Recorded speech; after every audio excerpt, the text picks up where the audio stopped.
This is an intro to all of the videos that I'm about to release because I wanted to show what my edible landscapes look like, each individual one, rather than do one big video, because that can be really long and I think it's a lot to take in, for one video. So I'm going to make this the intro to each one of the videos, and you can bypass this if you've already seen one in this series. So I'm doing like 1, 2, 3, 4, 5, 6, 7, 8, 9 videos. So those are all of my garden beds. So but the one thing that I didn't say in the video, if you're new to my channel, I do mostly edible landscaping for a very specific reason, because I've taken the Master Gardener's class, I've taken the permaculture class, I've taken herbal classes, I've taken other classes, and everything just kind of laps over, and there's holes in each one of them. But where they all lap over, the companion planting, the soil food web, it all overlaps. And so the way that I'm doing things now, edible landscaping wise, is because I've done the raised beds.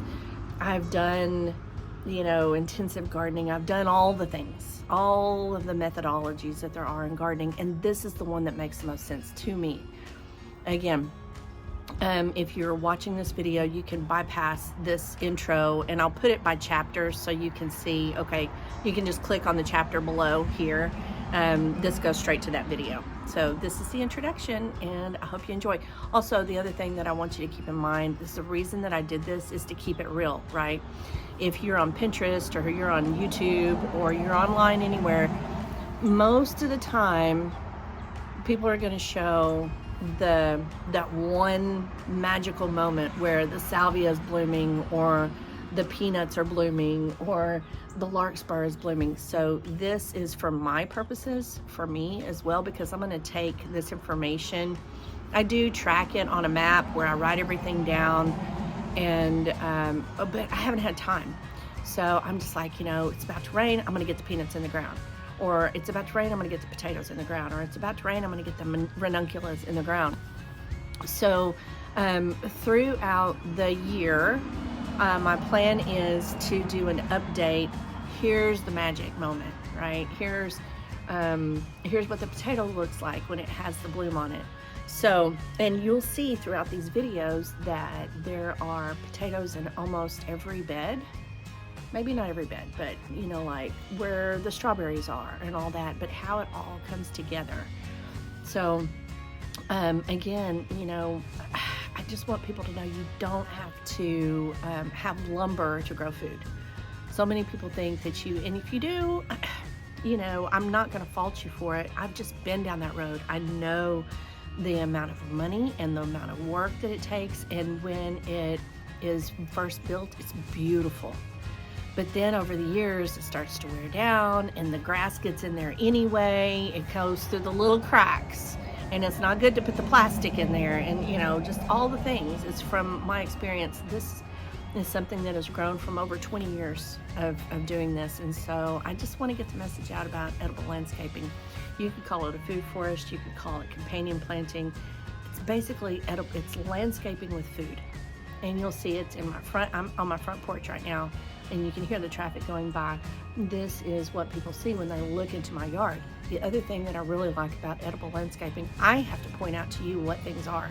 It's not rows of potatoes, rows of corn, rows of beans, rows of this, rows of that. It's all camouflaged. It's camouflaged from two-legged creatures, from three-legged creatures, from four-legged creatures, from seven-legged creatures, whatever. It's camouflaged with the bugs. It's camouflaged from the deer. It's camouflaged from the rabbits. It's camouflaged from a lot of things. And mostly you'll see that I have some prevention for things getting in there, but it's mostly to protect the seedlings. So anyway, I hope you enjoy the videos. I'll talk to you later. Bye for now. It's early morning, and that is the east. So we've got the sunlight coming in right in my eyes right here. I'm gonna get a little bit closer, but these are the front beds right off the porch. This is where we gather, we talk. I sit by myself, have my coffee. But here's what we've got going on. So these roses were here when we moved here. And I always say I'm not really a rose person, but I wanna be. But I just threw out some zinnia seeds that are coming up all through here. This is the same issue. I planted 2 goji berries. We've got some garlic back here, but these goji berries just kind of taken over, and they do have little thorns, so I have to be careful not to just pull that out of the ground. But we have some garlic. 1, 2, 3 garlic, 4. But I put this trellis in here to kind of attempt to manage the goji berries, but I need to get in there, and I wasn't sure. Now the goji berries, they do grow on their old stalks, so, or their old branches, their old limbs. So I wasn't sure which ones were alive and which ones weren't. Some of that is salvia. Like I think that one right there's some cleavers. But I put this trellis up in hopes that it would kind of control the goji berries a little bit. But I really am kind of regretting that I put these in. To me, I don't really like the taste. I know they're really good for you. Every once in a while, I'll walk by and pick one and eat it because to me, it's kind of like a red pill. They're little red berries, but I know they're really good for you. I had a chef friend come and walk through my gardens, shop in my gardens actually, and she said, man, you've got a fortune in goji berries. She said they eat them all the time. And I said, well, come and get as many as you want. But this is all salvia right here. And then that is some boxwood hedges, I believe, that used to be here. When we first moved here, we just pulled everything out because it was just overtaking the porch. But I have a lot of zinnia seeds here that kind of congregated up next to the concrete. I'll be having to pull those out. Last year we had moonflower here, and I've just got a ton of moonflowers coming up. So I'll be thinning that out to whichever plant is the strongest. There's more goji berries. I'll be pulling those out. There's more goji berries. I'll be pulling those out, and I'm going to pot those up and do something with them. Now, this is a gardenia. This is a very valuable space because we have the runoff of the roof. And so this gets a lot more intense watering there than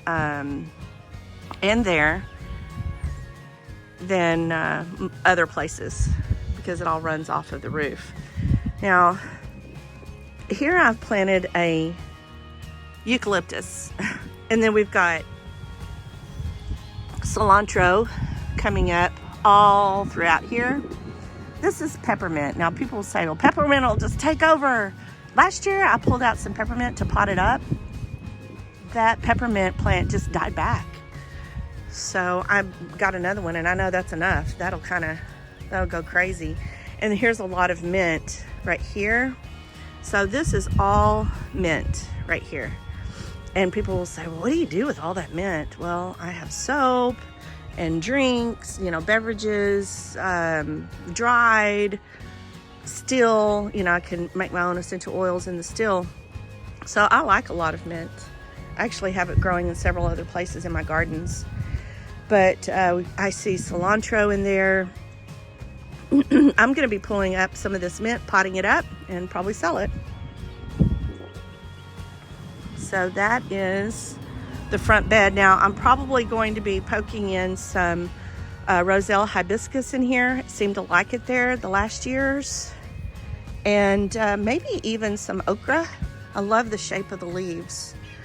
And I did plant some, I had a few ranunculus left over, so I did plant some ranunculus right here on this corner. Okay, I'm sitting on my porch now. And another reason, this is a very valuable space for me. If I'm going to plant something here, there's the bed that I did a prior video on right there. I sit here and have my coffee, maybe do some reading or writing, but I can see what's going on. Like one time I planted a dill plant right here, and I could see that it doesn't grow from here to here. It grows like this, and then it opens up like that. That was really cool to watch. I've sat here and watched the ground wasps pull spiders and things into their little holes. I mean, I can just see nature occurring right in this little space because this is where I sit. If I sat over there or over there, then I'm sure I would see the same thing. Like, I need to paint those. But wherever I sit, it's a place where I can sit and observe. And observing is like one of the huge, big things that I took away from permaculture is observe, observe, observe. Here's my view from this edge of the porch right here. And this will get a lot taller, and it just smells so good when you're sitting right here. If the cats run through it, or a breeze blows, or I'm watering, you can just smell that mint. Did I say salvia? We also have salvia right there. And then I'll be, from my view from the porch, I'll be seeing the roselle hibiscus or whatever else I decide to plant in here. Here's another vantage point from this porch right here. So I'll be able to see, we have plans for this little sidewalk here. That's the way it was when we bought the place. I think we're gonna put like paving stones or something on that concrete, or pull that concrete out, but it hasn't been a top priority. But this is what I see when I'm sitting here, except for these will be big and bushy and purple and white and beautiful, and there's little red berries all over this thing.